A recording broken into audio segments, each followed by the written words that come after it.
Mr. Thiam, the partial IPO of the Swiss Universal Bank is no longer an option, but Credit Suisse still needs additional capital. Why do you now prefer a simple capital increase? Mr. Hohn, good morning. Thank you for your question.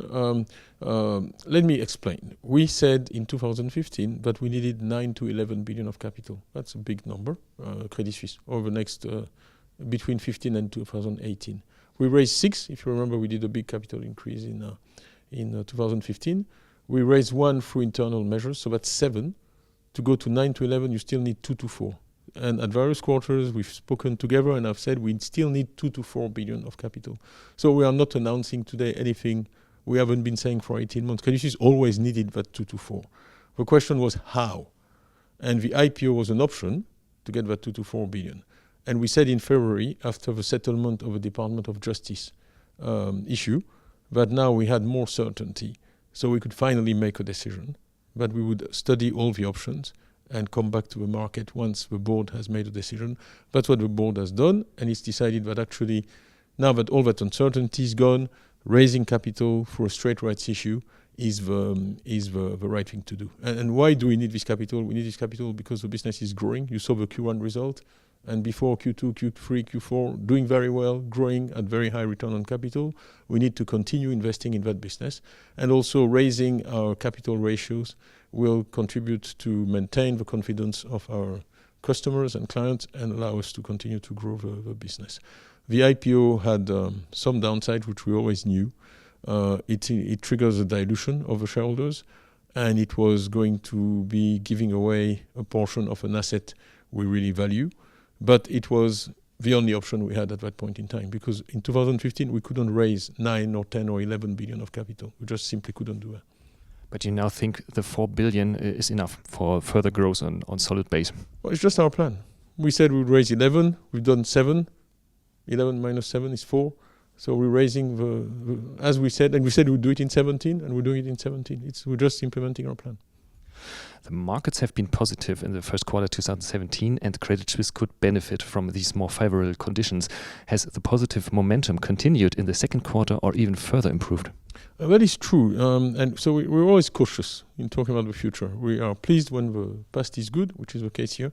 But, you know, we live in an uncertain world. You've seen the elections in France and the uncertainty there. You see the German elections coming. There's a situation in North Korea, there's a situation in Syria, there's a situation in Yemen, there is Venezuela, there is the uncertainties on what's going to happen in the US, on the tax reform, the infrastructure program. So if you take all that together, we're just cautious going forward, because the level of activity is very dependent on all those events. That's in the short term. Now, in the medium term, we think that the strategy that we are driving, which is focused on wealth management, is working. You've seen the numbers in Q1, and the indications we have there in April are good, that the flows, the net new asset flows are continuing. So that's why also we like that strategy, because it's kind of a more stable business. Before the Easter break, you and your colleagues in the executive board have announced a reduction of your variable compensation for 2016. Was this because of the quite severe criticism from investor side? Look, we have our AGM Friday, so I'm not allowed to talk today about what's going to happen Friday. What I can say is that I am focused on turning around this bank, and my team is focused on turning around this bank. I think that the Q1 results show that we're doing a good job. Clearly, some shareholders, it's very specific what they said, felt that, you know, we had a loss in 2015 because we took a write-down of a goodwill of a 2001 acquisition, 2001. And we had a loss in 2016 because we settled a matter that has been going on for 10 years, about 2005, 2006, 2007. So some investors felt that the current management should be, how can I say this, impacted for that.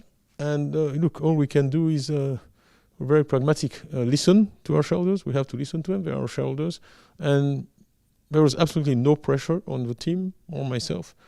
I and the team said we want to move this forward without being distracted. It's tough enough to drive a bank and produce good results. So if that can help, we will make a reduction, a voluntary reduction of our bonuses, which we have done. And you will see Friday what the answer of the shareholders is to that. And how do you feel personally about this criticism? Do you sometimes feel treated unfairly by media and the public? You know, I have always put my faith in work and results. That's what I focus on, delivering good results. What people say, it's up to them.